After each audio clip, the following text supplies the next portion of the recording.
Indians and Russians इस चीज़ पे काम कर रहे हैं कि हम किसी तरीके जो डी डॉलराइजेशन है इसको अहमियत दी जा रही है। प्रेसिडेंट पुतिन है वो एक करेंसी नोट जो है वो लहरा रहे थे। फुटेज है, ये वीडियोस, ये इमेजेस, ये दुनिया भर में हो चुकी है वायरल, क्योंकि दुनिया मान रही है कि पहली बार हम ब्रिक्स करेंसी का नोट देख रहे हैं। तो अमेरिकन हेजेमनी को, जो ग्लोबल अमेरिकन हेजेमनी, उसको चैलेंज करना चाहते हैं इकोनॉमिकली, जो है on the economic front.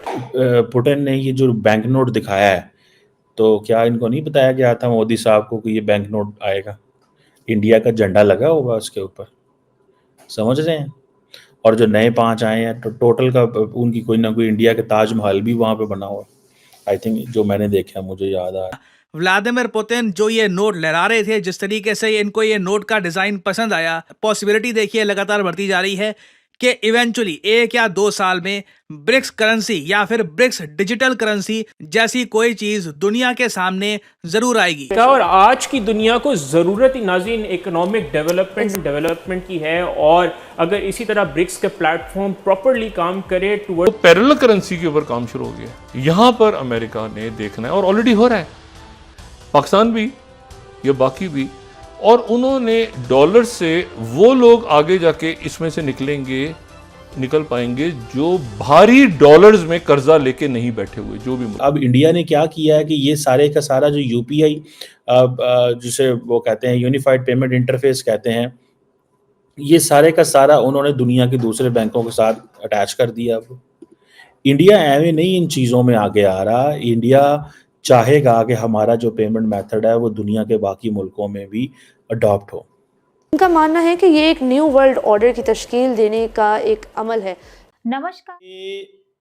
Indians and Russians इस चीज़ पे काम कर रहे हैं कि हम किसी तरीके जो डी डॉलराइजेशन है इसको अहमियत दी जा रही है। और अगर आपने देखा हो कि जो प्रेसिडेंट पुतिन है वो एक करेंसी नोट जो है वो लहरा रहे थे। अब आपको इस चीज़ का भी पता होना चाहिए कि अदर दैन दैट बेसिकली तो प्राइम मिनिस्टर मोदी एंड जो प्रेसिडेंट पुतिन है they are very happy on this development. लेकिन एक और चीज़ भी याद रखिएगा कि इंडिया का जो यूपीआई सिस्टम है, जो यूपी मॉडल है इंडिया का, that is an interesting case study है ये। और ये ही वो सारा कुछ है जिसके अंदर व्हाट आई बिलीव कि वो चीज़ें करने जा रहे हैं। ठीक है ना जी।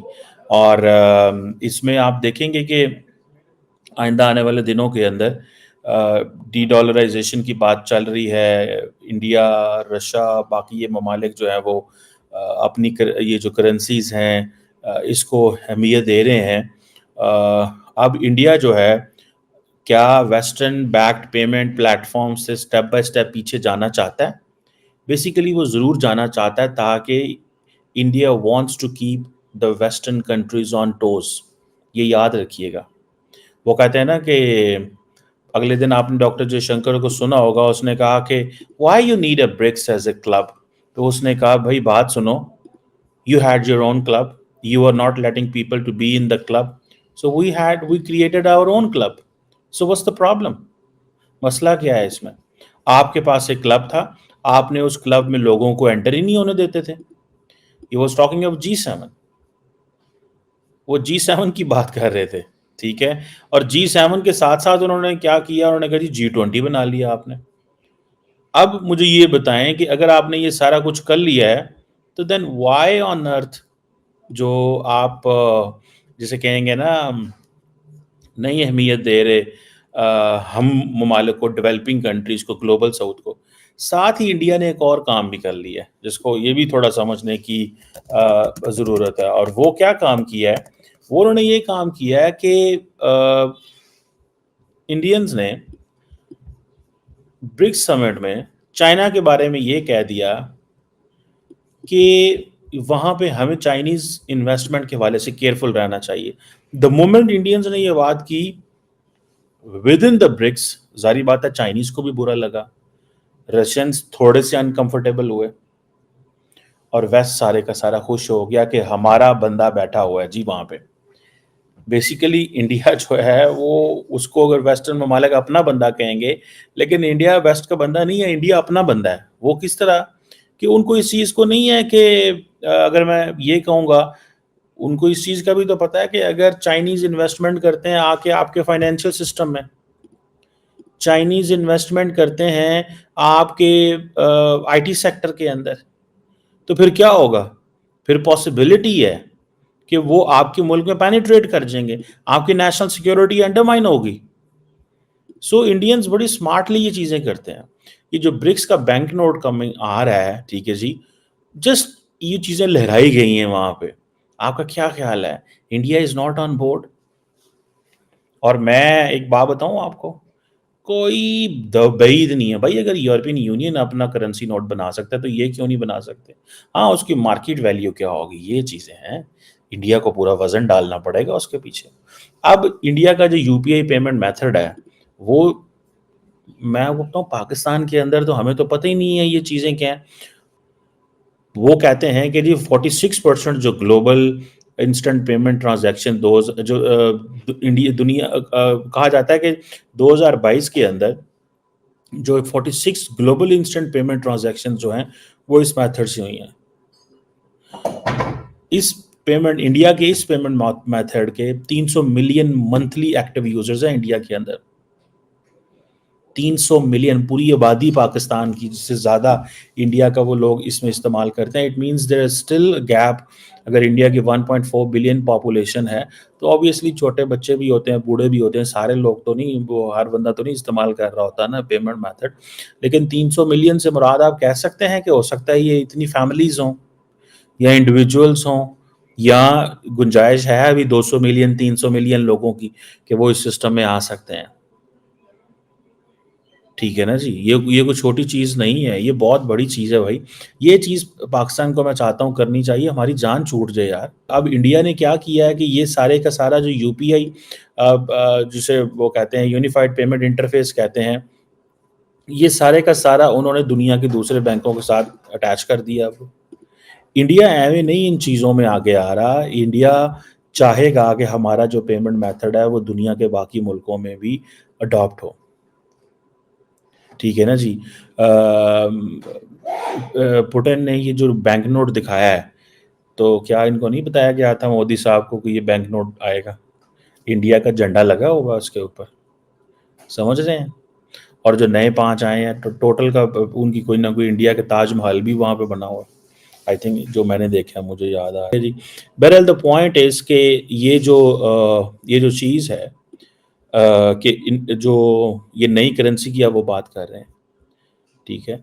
सो India will support this de dollarization. आप देखिएगा in a way that it strengthens Indian currency. India ये कहेगा कि मैं ये नहीं कह रहा कि डॉलर कमज़ोर हो, क्योंकि मेरा अगर डॉलर कमज़ोर होता तो मेरा तो सारा फॉरेन एक्सचेंज रिजर्व 600-700 अरब डॉलर सारा निकल जाएगा मेरे हाथ से।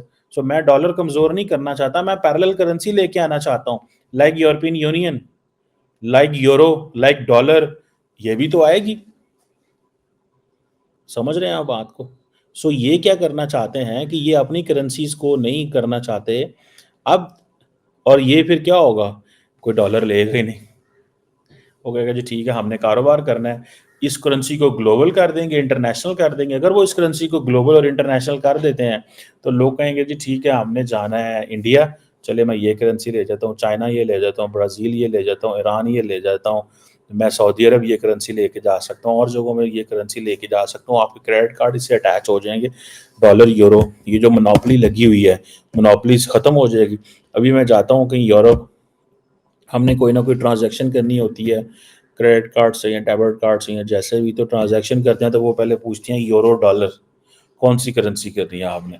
फिर अब क्योंकि वो उनकी मोनोपोली है इस पूरे के पूरे सिस्टम के ऊपर जी। जो भारी कर्जा डॉलर्स में लेके बैठ रहे हैं और डॉलर्स के पीछे लगे हुए हैं, और वो सोच ही नहीं रहे कि दुनिया में कुछ कोई और भी किसी तरफ दुनिया का रुख जा रहा है, तो वो फिर इस दौड़ से पीछे रह जाएंगे। क्योंकि वो ना अपने आप को अपना FBR, ना टैक्स नेट, ना वो अपनी IMF जरा सा आता है, मुआहदा तय होता है, एक हंगामा बपा होता है, वो टैक्स डालते हैं, वो कहते हैं अगले कौन सी गवर्नमेंट होगी वो करती रहेगी। तो नमस्कार दोस्तों जैसा कि आपने देखा फ़िलहाल हो रहे वर्ल्ड में एक अलग ही डेवलपमेंट की बात की जाती है। एक तरफ जहां वेस्ट है जो कि भारत के ब्रिक्स में समिट में बढ़ चढ़ के हिस्सा लेने पर नाराज़ सा दिखाई दे रहा है, तो वहीं दूसरी तरफ रशिया है जो दुनिया को दिखाने में साबित कर चुका है कि हमारा दबदबा आज भी कायम है। रशिया की ही मदद रही होगी पीछे से कि भारत और चाइना को एक साथ लाया जाए। ये रशिया की सबसे बड़ी प्लानिंग थी कि अगर भारत और चाइना साथ में रहेंगे तो वेस्ट दबा हुआ रहेगा।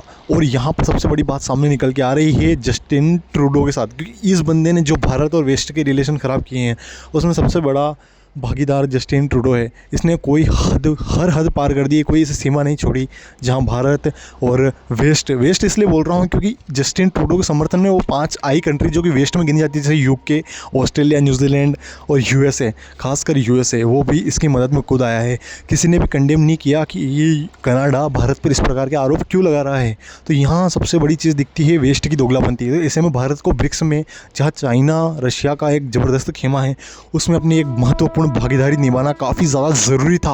और उसी के लिए भारत ने अपनी ओर से बिल्कुल एक अच्छी खासी प्लानिंग कर रखी है। भारत का नॉन अलाइनमेंट, मतलब किसी भी पाले में न जाना, भारत के लिए सबसे बेहतरीन चीज़ साबित हुई है। यूएसए चाहता है कि भारत रशिया के खेमे में ना जाए और यूएसए खेमे में आ जाए, तो वहीं रशिया चाहता है कि भारत उसके खेमे में चला जाए, लेकिन भारत न्यूट्रल पॉलिसी अपना रहा है। वहीं दूसरी तरफ देखा जा रहा है कि कनाडा में जो जस्टिन ट्रूडो ने भारत के ऊपर झूठे आरोप लगाए थे, उसका परिणाम उसे भुगतने की तैयारी कर लेनी चाहिए, क्योंकि उसी की पार्टी के 20 से ज़्यादा एमपीस ने उससे कह दिया कि तुम रिज़ाइन मारो, क्योंकि तुमने भारत और इंडिया के, मतलब इंडिया और कनाडा के बीच में रिलेशन काफ़ी ज़्यादा ख़राब कर दिए हैं। ऐसी बात इसलिए कही जा रही है क्योंकि उसके पास कोई सबूत ही नहीं था कि भारत ने वहाँ जाके निज्जर, जो कि कैनेडियन आतंकवादी है, आप सभी को पता है, कोई खालिस्तानी नहीं, कैनेडियन आतंकवादी है, कि रिश्ते ख़राब किए हैं। तो ऐसे में उसको रिज़ाइन कर देना चाहिए। खैर इस पर आपकी क्या राय है कमेंट सेक्शन में ज़रूर बताइएगा। जय हिंद।